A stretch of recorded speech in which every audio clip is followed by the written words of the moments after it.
আল্লাহ কৈছে লাইন শাকারতুম লাযিদান্নাকুম, যোনে নেকি যি বান্দাই নেকি যি বান্দিয়ে নেকি মই দিয়া নিয়ামতৰ ওপৰত শুকৰিয়া আদায় কৰিব। আল্লাহে যি নিয়ামত দিছে, অ মোৰ ভাই, টকাইৰে কাগজ কলম কিতাপ বহি কিনিব পাৰি, কিন্তু বিদ্যা কিনিব নোৱাৰি। টকাইৰে কাগজ কলম কিতাপ বহি কিনিব পাৰি, কিন্তু বিদ্যা কিনিব নোৱাৰি। টকাইৰে চশমা কিনিব পাৰি, চকুৰ পাৱাৰ কিনিব নোৱাৰি। টকাইৰে খানা কিনিব পাৰি, বল শক্তি কিনিব নোৱাৰি। টকাইৰে ঔষধ দাৱাই মেডিচিন কিনিব পাৰি, কিন্তু শিফা আৰোগ্য কিনিব নোৱাৰি। টকাইৰে বেংক বেলেঞ্চ প্ৰপৰ্টি কৰিব পাৰি, দিলৰ শান্তি কিনিব নোৱাৰি। এই দিলৰ শান্তি, এই দিলৰ শান্তি, আৱাজ উঠক, আৱাজ উঠক, আৱাজটো উঠকচোন। এই দিলৰ যিটো শান্তি আছে, এই শান্তিটো আল্লাহ তাআলাৰ হাতত আছে। বৰ ধুনীয়া, আৰু নালাৰিব। তো এই দিলৰ যিটো শান্তি আছে, এই শান্তিটো আল্লাহ তাআলাৰ হাতত আছে, আল্লাহ তাআলাৰ ওচৰত আছে। বহুত মানুহৰ টকা আছে, বিচনাৰ তলত টকা, বালিচৰ তলত টকা, গাঁৱলীয়া ভাষাত গাৰুৰ তলত টকা, পকেটত টকা, গডৰেজত টকা, আলমাৰীত টকা, বেংকত টকা, এটিএমত টকা, মোবাইলত টকা। কিন্তু বুজি পোৱা যায় টকা থাকিলে কি হ'ল, ৰাতি টোপনি নাই, এটা নহয় দুটা টেবলেট খায়। বোলে জনাব টোপনি নাই, এনেকুৱা কিবা তাবিজ নাই না টোপনি আহা? তাবিজ লাগে, টোপনি আকৌ টেবলেট খালি টোপনি আহিব, টেবলেট খালিও টোপনি নাহে।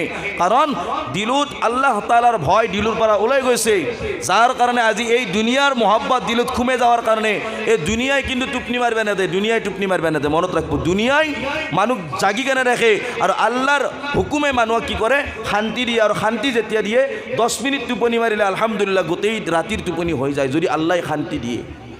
বহুত মানুহ এনেকুৱা আছে, টকা আছে কিন্তু টোপনি নাহে, কিন্তু জুমত দিনাই গম পায় কিমান ধুনীয়া শান্তি পায়। ইমাম সাহেবে চিঞৰি চিঞৰি খুতবা পঢ়ে, ইমাম সাহেবেৰ চিঞৰি চিঞৰি বয়ান কৰে, আকৌ পুচুৰ গুৰত বেৰাৰ কাষত কেইটামান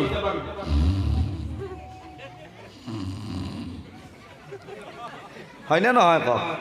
জুমাৰ দিনাই ইমাম সাহেবে চিঞৰি চিঞৰি কেনে বয়ান কৰে, খুতবা পঢ়ে, বেৰাৰ গুৰত পুচুৰ গুৰত কেইটামান আলজি কেনে হত্ৰে হত্ৰে টোপনি মাৰে।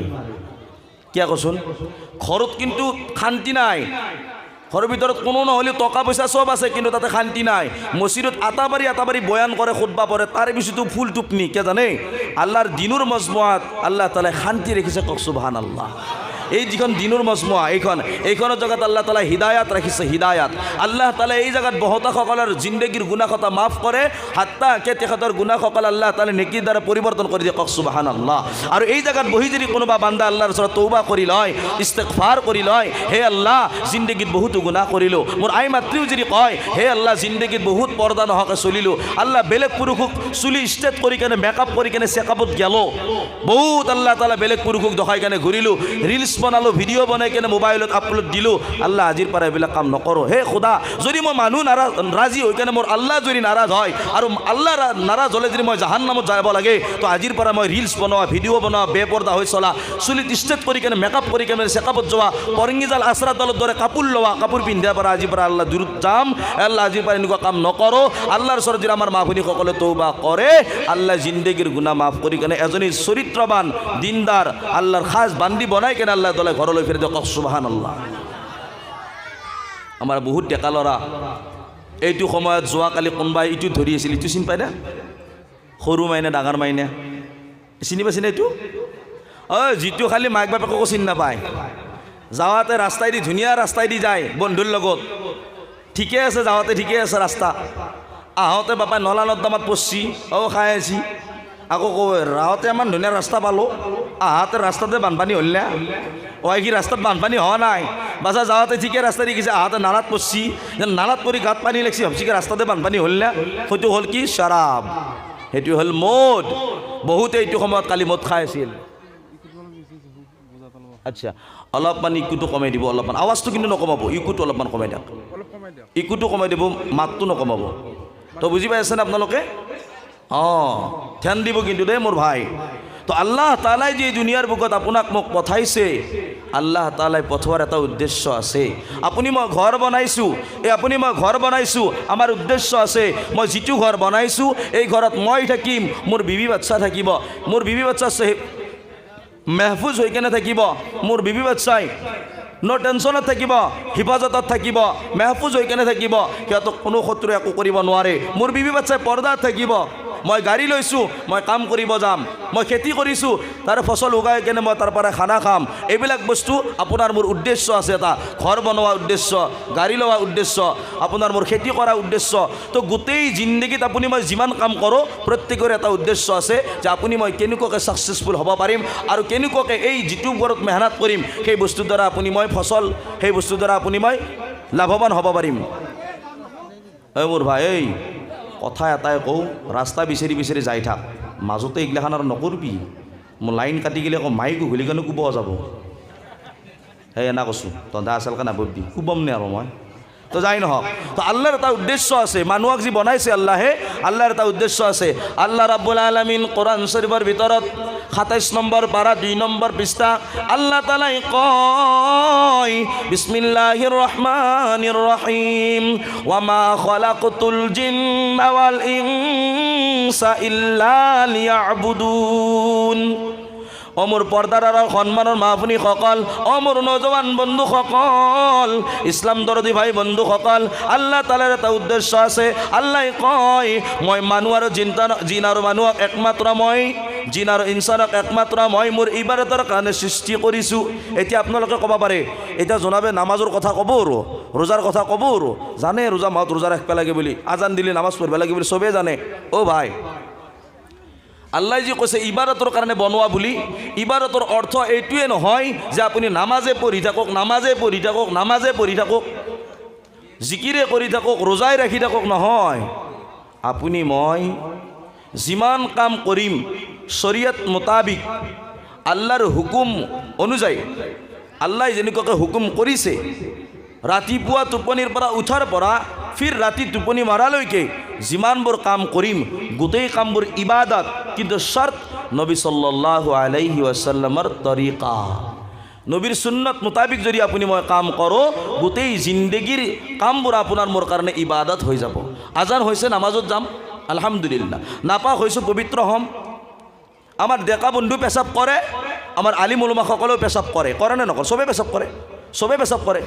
এতিয়া চাব, আমাৰ ডেকা বন্ধু যেতিয়া পেচাব কৰে আৰু আলিম উলামাই পেচাব কৰে, দুয়োটাৰ মাজত পাৰ্থক্য আছে। পেচাব কৰাটো এটা ইবাদত, পেচাব কৰাটো এটা ইবাদত, টোপনি মাৰা ইবাদত, খানা খোৱা ইবাদত, কথা পতা ইবাদত, খোজকাঢ়ি যোৱা ইবাদত, বহা ইবাদত, যিমান কাম আছে আপোনাৰ মোৰ, কাপোৰ পিন্ধা ইবাদত, চেণ্ডেল পিন্ধা ইবাদত, জোতা পিন্ধা ইবাদত, জোতা খোলকোৱা ইবাদত। বুজি পাইছে কথাষাৰ? শৰ্ত নবী সাল্লাল্লাহু আলাইহি ওয়াসাল্লামৰ তৰিকা, আমাৰ নবীৰ তৰিকা মোতাবিক যেতিয়া আপুনি মই কাম কৰিম, যিটো কাম কৰিম সেইটো কামে আপোনাৰ মোৰ কাৰণে ইবাদত হৈ যাব। কিন্তু যেতিয়া চাব ইমাম চাহাবে পেচাব কৰিবৰ কাৰণে যায়, যেতিয়া পেচাব কৰিব যাব, যোৱাৰ লগে লগে ইমাম চাহাবে পেচাবখানাৰ বাহিৰতে খাৰা হৈ কেনে পঢ়িব, আল্লাহুম্মা ইন্নী আউযু বিকা মিনাল খুবুছি ওয়াল খাবাইছ, পঢ়ি ল'লা দোৱা। এতিয়া পঢ়ি কেনে বাও ভৰিখন সোমাই দিব, সু ভৰি সোমাই নিদিয়ে। ইমাম চাহাবে মাইণ্ডত ৰাখিছে আল্লাহৰ নবীৰ সুন্নত হয় পেচাব কৰিব যোৱাৰ আগত দোৱা পঢ়া, দোৱা পঢ়ি কেনে বাও ভৰিখন সোমাই দিব লাগিব। কাৰণ গন্দা জেগাত যাই আছোঁ, বেয়া জেগাত যাই আছোঁ, নাপাক জাগাত যাই আছোঁ, নাপাক জেগাত যেতিয়া যাম আপুনি মই প্ৰথমতে বাও ভৰিখন সোমাই দিম। সোমাই দিলোঁ, দি কেনে আপুনি মই বহি কেনে পেচাব কৰিলোঁ, পেচাব কৰি কেনে কুলুখ ল'লোঁ, পানী লৈ ষ্টেঞ্জা কৰি চাফ হৈ কেনে আকৌ ওলাই অহাৰ সময়ত এইবাৰ সু ভৰিখন ওলাই দিম। চাব দেই, কিন্তু গুৰুত্ব দি কেনে শুনিব কথাটো। ইমাম চাহাবে যেতিয়া পেচাব কৰা যায় আছে, তেখেতৰ মাইণ্ডত আছে বোলে নবীৰ তৰিকাত মই যদি পেচাব কৰোঁ সেইটো মোৰ ইবাদত হৈ যাব, ইভাগে মোৰ পেটটো খালী হ'ব, মই আৰাম পাম, ইভাগে ফৰিস্তাই চোৱাব লিখি দিব বোলে এনেকৈ পেচাব কৰিব লাগে। চাব, আপুনি মই বাও ভৰিখন সোমাই দিলোঁ, দি কেনে বহিলোঁ, বহি কেনে ধুনীয়াকৈ পেচাব কৰি কুলুখ লৈ পানী লৈ কেনে চাফা কৰি ওলোৱাৰ সময়ত সু ভৰিখন ওলাই দিম, ওলাই দি কেনে বাহিৰত আহি কেনে পঢ়িম, গুফৰানাকা আলহামদুলিল্লাহিল্লাযী আযহাবা আন্নিল আযা ওয়াফানি, পঢ়িলোঁ, হৈ গ'লোঁ, আলহামদুলিল্লাহ, মই পেটটো মোৰ খালী হ'ল, পেচাব কৰিলোঁ, আৰাম পালোঁ। এতিয়া আমাৰ ডেকা বন্ধু যাব, পূব পশ্চিম ঠিক নাই, পূব পশ্চিম একো ঠিক নাই, জানুৱাৰৰ দৰে ডাইৰেক্ট খুমে গেছি, সু ভৰি আগ ভৰি চাৱা নাই, গান শুনি শুনি যাই আছে, কোনোবাই মায়াবিনী গান মাৰি মাৰি সোমাই আছে তাতে অফিচত, সোমাই যায় কেনে বাছ চেইনডাল খুলি লৈছি, মিচিং চলাই দিছে একেবাৰে বাছ ঢেকাত ঢেকাত। না সুন্নত আছে, কিন্তু ইমাম চাহাবৰো পেট খালী হৈছে, আমাৰ ডেকা বন্ধুৰো পেট খালী হৈছে, কিন্তু ইমাম চাহাবৰ পেচাব কৰাটো হ'ল ইবাদত। আৰু আমাৰ ডেকা বন্ধু যদি খাৰা হৈ কেনে পূব পশ্চিম চিন নোহোৱাকৈ খাৰা হৈ কেনে পাক পবিত্র না জানি কেনে দোয়া দুরুদ নপহরাকে ডাইরেক্ট পেশাবখানাত ঘুমাই যায় কেন থিয় হয়ে পেশাব করে দিছি তার তো হল শয়তানি কিন্তু পেশাব তো খালি পেট তো খালি দুইটারে হল ইমাম সাহেবর হল হওয়ার পিছনে ইমাম সাহেব তো হল ইবাদত আর আমার নজওয়ান বন্ধু যেতিয়া পেশাব করে খারা হয়ে কেনে পেশাব করে আল্লাহর নবী কয় মূর্খ এইজন উম্মতৰ মাজত গণ্য নহব কারণ আল্লাহর নবীর সুন্নতক যিনি মহব্বত করিব মান আহাব্বা সুন্নতি ফাকাদ আহাব্বানি যিনি নেকি মোর সুন্নতক মহব্বত করিব সেইজন মোর উম্মতৰ মাজত গণ্য হব কক সুবহানাল্লাহ আমাৰ মা ভনীসকল যেতিয়া পেশাব পায়খানাত সোমাব কিছুমানে খিড়কিত জেলগাৰ বেৰাখনত কটাৰ বেৰাখনত অন্য খিড়কিৰ লোহাডালত উৰণাখন ধুনীয়াকৈ থৈ যায় সেইকাৰণে